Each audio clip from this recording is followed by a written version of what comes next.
बिस्मिल्लाहिर्रहमानिर्रहीम। साद रिजवी साहब के वलीमे के ऊपर कारकुनान के लिए और साद रिजवी साहब के वलीमे के ऊपर आने वाले लोगों के लिए कौन कौन से खाने तैयार किए जा रहे हैं, कितनी किस्म के खाने तैयार हो रहे हैं, मुकम्मल डिटेल और सबूत के साथ आप लोगों को बताऊंगा। लेकिन वीडियो में आगे बढ़ने से पहले आप लोगों से एक छोटी सी रिक्वेस्ट है, अगर आपने अभी तक हमारे चैनल को सब्सक्राइब नहीं किया तो जल्दी से चैनल को सब्सक्राइब कर दें और वीडियो को लाइक कर दें।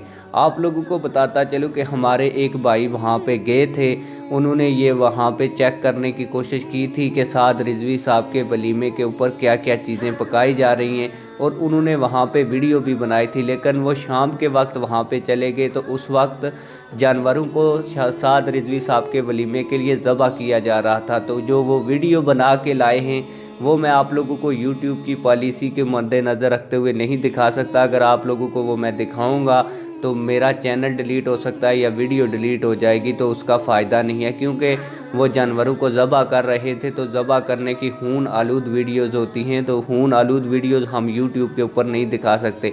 अलबत्ता मैं कुछ तस्वीरें साथ में उन चीज़ों की लगा रहा हूँ। आप लोग देख सकते हैं कि साद हुसैन रिजवी साहब के वलीमे के लिए बड़े पैमाने के ऊपर गोश्त बनाया जा रहा है, जिसमें बैल, गाय और बकरे का गोश्त शामिल है। आप लोग तस्वीर में देख भी सकते हैं, मेरे पास वीडियो भी मौजूद है, लेकिन मैं वो वीडियो आप लोगों को दिखा नहीं सकता।